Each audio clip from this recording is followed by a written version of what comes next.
नमस्कार स्टूडेंट्स, मैं डॉक्टर रीता पचेरा। पिछले वीडियो में हमने संरचनात्मक प्रकार्यात्मक विचार पद्धति को पढ़ा था, जिसमें हमने पश्चिमी समाजशास्त्रियों के योगदान को जाना। आज हम भारतीय समाजशास्त्रियों के योगदान को जानेंगे। संरचनात्मक प्रकार्यात्मक पद्धति के प्रमुख भारतीय समाजशास्त्रियों में श्री एम.एन. श्रीनिवास और श्री श्यामचरण दुबे एवं डी.एम. मजूमदार के नाम विशेष रूप से उल्लेखनीय है। प्रोफेसर योगेंद्र सिंह ने अपने लेख में अनेक समाजशास्त्रियों के कार्यों को संरचनात्मक प्रकार्यात्मक कोटि में रखा है।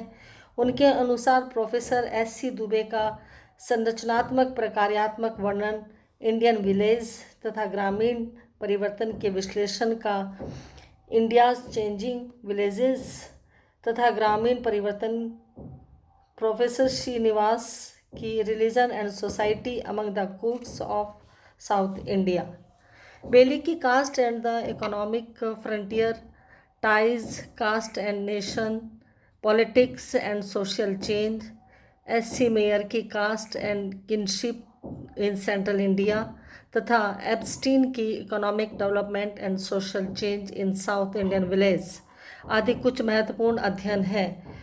इन्होंने संरचनात्मक प्रकार्यात्मक श्रेणियों का प्रयोग किया है।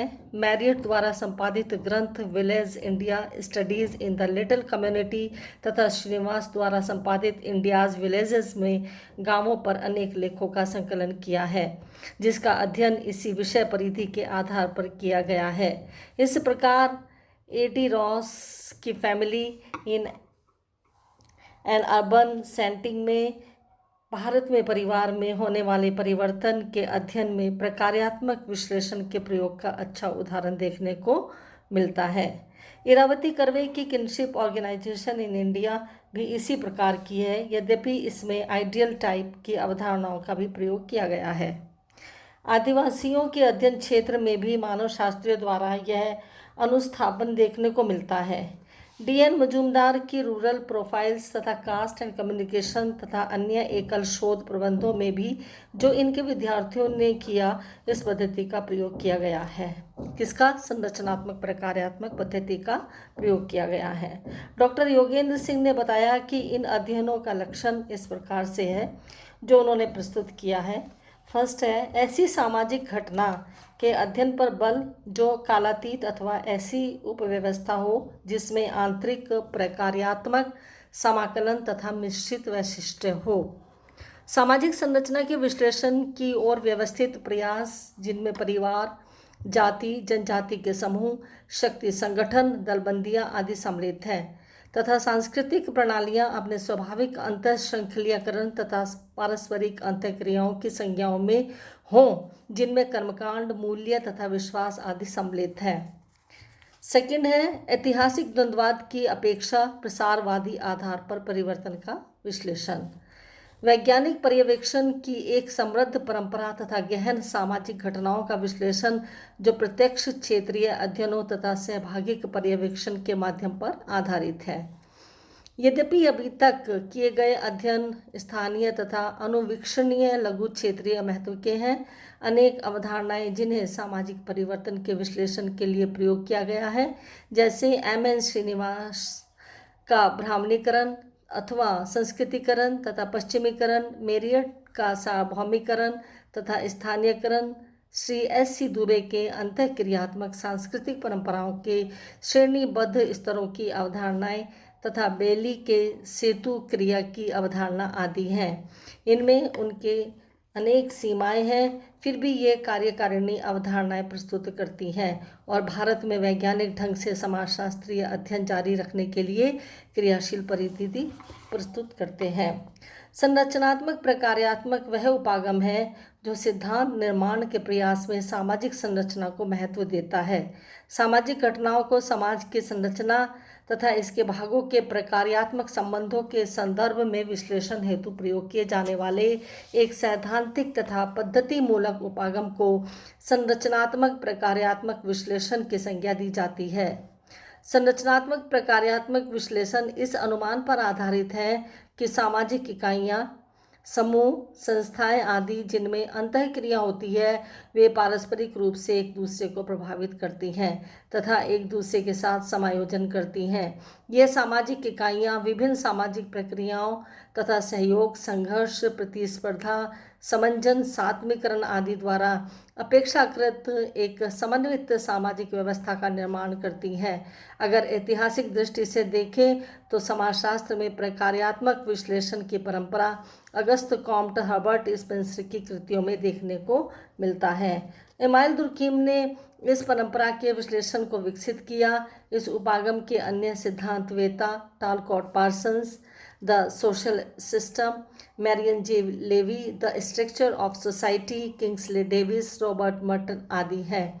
किंग्सले डेविस का तो यहाँ तक का कहना है कि आज समाजशास्त्र में जो भी साहित्य है उसका 3/4 भाग प्रकार्यवादी साहित्य है। सामाजिक मानवशास्त्र में मालिनोवस्की और रैडक्लिफ ब्राउन प्रमुख प्रकार्यवादी हैं।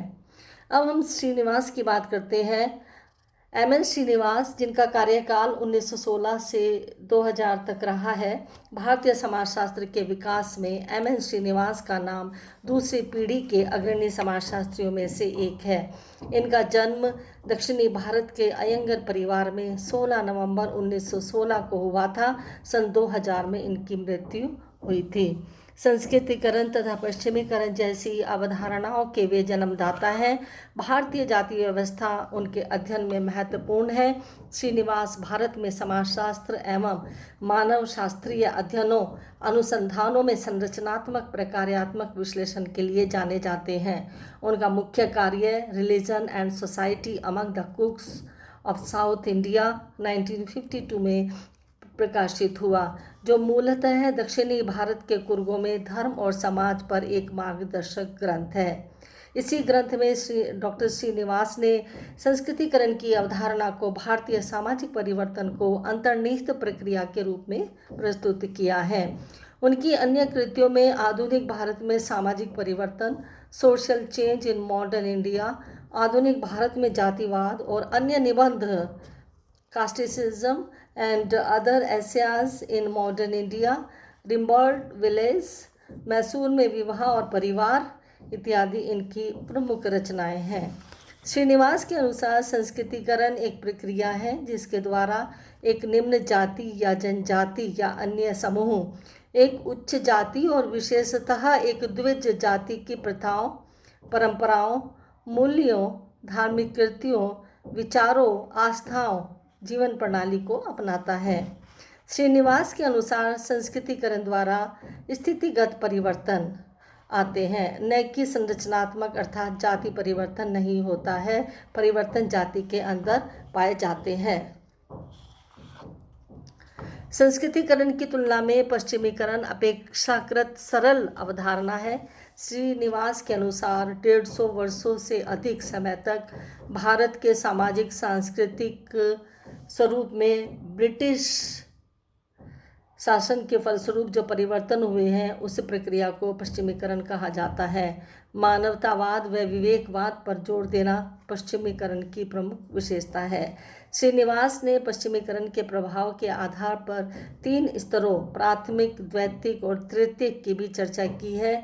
श्रीनिवास ने प्रभु जाति की अवधारणा का संस्कृतिकरण की प्रक्रिया के प्रारूप के रूप में प्रयोग किया है, जिसके अंतर्गत किस क्षेत्र में कौन सी जाति प्रभुत्व जाति के रूप में, निम्न जाति का आदर्श के रूप में संदर्भ जाति है। संस्कृतिकरण व पश्चिमीकरण दोनों ही सांस्कृतिक परिवर्तन की प्रक्रियाएं हैं, परंतु श्रीनिवास ने इसकी व्याख्या ऐसे प्रस्तुत की जैसे संपूर्ण परिवर्तन इन दोनों प्रक्रियाओं में समाविष्ट हो। इसी आधार पर इन प्रक्रियाओं की आलोचना की गई। नेक्स्ट वीडियो में हम पढ़ेंगे एस.सी. दुबे। एस.सी. दुबे के बारे में हम जानेंगे कि भारतीय समाज के अध्ययनों में उन्होंने जो संरचनात्मक प्रकार्यात्मक पद्धति का प्रयोग किया है उन्होंने किस प्रकार किया है और कौन कौन सी उनकी रचनाएं हैं और उन्होंने कौन सा अध्ययन किया है। धन्यवाद।